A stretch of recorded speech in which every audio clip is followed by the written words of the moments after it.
Professor John Deanfield, and it's my pleasure to chair this session entitled Managing the Burden of Cardiovascular Disease, Time to Focus on Obesity Care. These are the faculty disclosures. None of the speakers report conflicts of interest for their presentations. Now, we're in the middle of a COVID-19 pandemic, but silently, another epidemic has occurred in the world over the last 30 and 40 years, the epidemic of obesity. You can see here how obesity rates have increased enormously in both men and women around the world, so that there are around 650 million adults currently living with obesity. Now, this increase in obesity rate has had a profound effect on life expectancy in the population, reducing life expectancy with increase in body mass index, as shown on the right-hand panel. Now, the reason for this is shown on the next slide. Obesity is associated with multiple medical complications, but today we're going to focus on the important cardiovascular complications. Stroke, dyslipidemia, hypertension, coronary disease, pulmonary embolism, and heart failure, both with and without reduced ejection fraction, are increased in obesity. But equally importantly is the impact of increase in body weight on risk of developing type 2 diabetes. In the program, we're going to start with why cardiologists should care about obesity, and I will give that presentation. This will be followed by Carol LaRue talking about barriers to effective weight management. And finally, Mariana Montero will talk about obesity interventions to improve cardiovascular outcomes. At the end of the three presentations, we'll have a discussion in which you'll be able to interact with the faculty and ask questions. The learning objectives of this meeting are shown here: to become more confident in describing the physiological barriers to long-term weight control, and to become more confident in implementing treatment approaches that support weight loss maintenance and improve cardiovascular outcomes. So my presentation is entitled, Why Should Cardiologists Care About Obesity?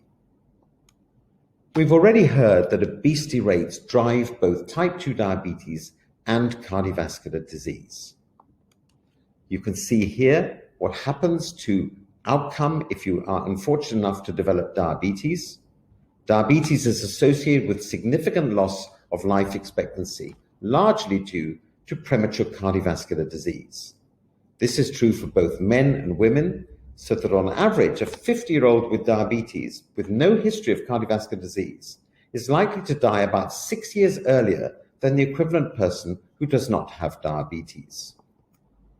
Now, this risk of dying from premature cardiovascular disease doesn't start when you develop diabetes, but starts many years earlier. There's a ticking clock in which cardiovascular disease risk increases before increase in glucose evidence for diabetes. This is the Nurses' Health Study, which looked at a 20-year follow-up of more than 117,000 women. Some of these women had diabetes at baseline, as you see on the right-hand panel, and not surprisingly, their risk of cardiovascular disease was substantially higher. Other women developed diabetes during the follow-up period, and again, not surprisingly, their risk of cardiovascular disease was also elevated. But look at the second panel.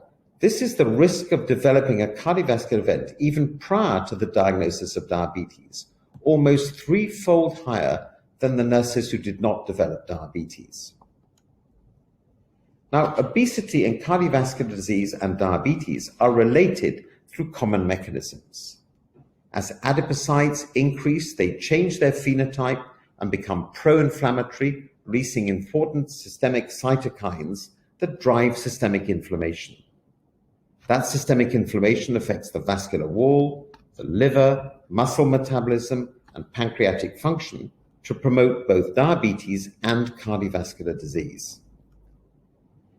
So, are there potential opportunities to reduce these complications by weight loss? Well, evidence is accumulating that we can indeed reduce the risk of developing diabetes and cardiovascular disease by sustained weight loss. This was the DIRECT trial, a UK study in primary care, which took individuals who had just developed type 2 diabetes and randomized them to an intensive weight loss program. you can see that the individuals who achieved weight loss of about 15% of their body mass index reduced their risk of their diabetes by almost 50%, with half of them going into remission. Encouragingly, even in the second year of this study, around a third of the people were still free of diabetes when they had achieved this level of weight loss. Bariatric surgery is another opportunity to lose substantial amounts of weight, and in this Israeli study of more than 8,000 patients, you can see that successful weight loss with bariatric surgery reduces overall mortality and cardiovascular complications. Now, excitingly, in the last few years, drugs have been developed which can achieve almost equivalent levels of weight loss to bariatric surgery. These are recent data from the STEP 4 trial with a GLP-1 receptor agonist, semaglutide. In this trial, obese subjects were randomized to semaglutide or placebo after a 20-week run-in, during which time they all took semaglutide. In the 20-week run-in, they achieved a very impressive 10% loss in body weight. But those who were randomized to active semaglutide for the next year almost doubled that weight loss to 18%. New treatments are being developed that may, in combination, further improve our ability to achieve these remarkable levels of weight loss. Amylin and semaglutide together, as you see on the right, are able to achieve a 17% weight loss in just 20 weeks of therapy. Now, the GLP-1 receptor agonists are acting both on weight and potentially directly on the cardiovascular system to improve diabetes and also to reduce cardiovascular complications. This is being tested now in a very large prospective randomized clinical trial, the SELECT study, in which GLP-1 receptor agonists are being prescribed to individuals who have not got diabetes but who are overweight with high cardiovascular risk. Semaglutide 2.4 milligrams once daily is being compared to placebo in these patients in an event-driven trial to assess the impact on cardiovascular complications, death, non-fatal myocardial infarction, and non-fatal stroke.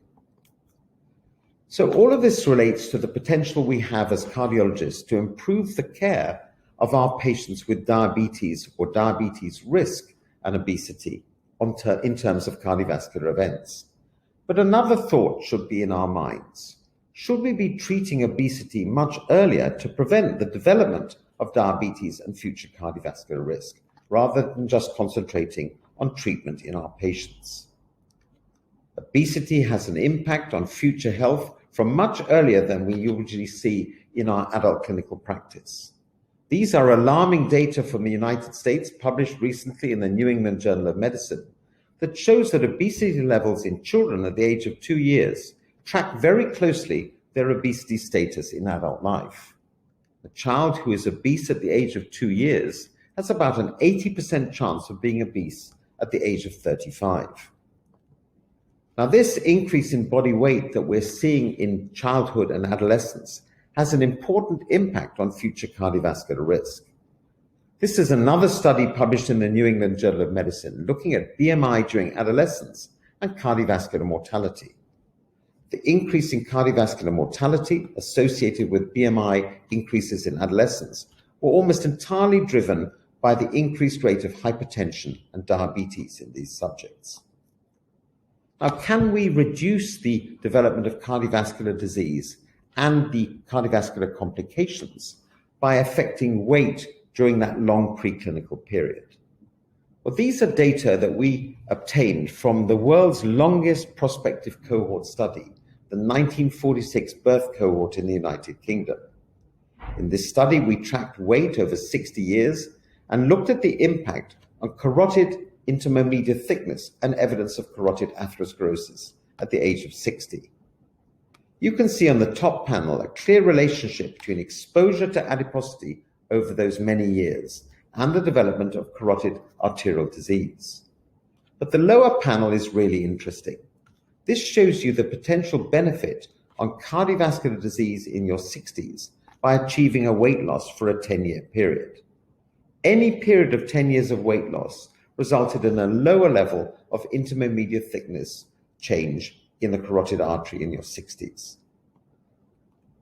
Recent data have also supported the idea that weight loss before the development of diabetes reduces not only the presence of cardiovascular disease, but cardiovascular complications. This study from Lee and colleagues looked at the impact of weight loss before the development of diabetes and showed a substantial reduction in future cardiovascular disease mortality. So, what are the barriers to the use of novel weight loss drugs of the type we've been discussing in clinical practice? Well, we as cardiologists have not really adopted these drugs yet in our routine clinical care. These are data from the Harvard Partners Health program in the United States, looking at prescribing of GLP-1 receptor agonists from 2006 onwards. You can see that the cardiologists in purple have almost hardly registered in terms of the prescription of these drugs. Now, why is that? Well, one of the reasons may be that we're not comfortable and familiar as cardiologists with giving injectable forms of treatment. And GLP-1 receptor agonists have had to be given by injection until recently. Well, this is changing. A new formulation of semaglutide has been developed, which allows it to be given orally due to a carrier, which creates the opportunity to absorb the semaglutide through the gastric mucosa. Recent data with the oral formulation of semaglutide has begun to show promising effects not only on glucose control, but also potentially on cardiovascular outcomes. These are the PIONEER data, a small study with a relatively small number of clinical events, but again suggesting that this form of therapy may not only produce better glucose control in patients with diabetes, but also reduce their cardiovascular risk. So in conclusion, we're in an exciting new era for cardiovascular disease prevention and management, particularly in our patients who are overweight and on track for developing diabetes, and those with established type 2 diabetes. Obesity is a key risk factor for type 2 diabetes, cardiovascular disease, and mortality. And weight loss, both by diet and surgery, can benefit cardiovascular outcomes in patients with type 2 diabetes. GLP-1 receptor agonists can achieve major weight reductions that are equivalent and can also target atherosclerosis, with potential benefit to patients both with type 2 diabetes and potentially treating cardiovascular disease, both in terms of their clinical presentations and potentially also for prevention. This is a key opportunity for practice change, and it may well benefit millions of subjects who are overweight and who have an increased cardiometabolic risk. Thank you.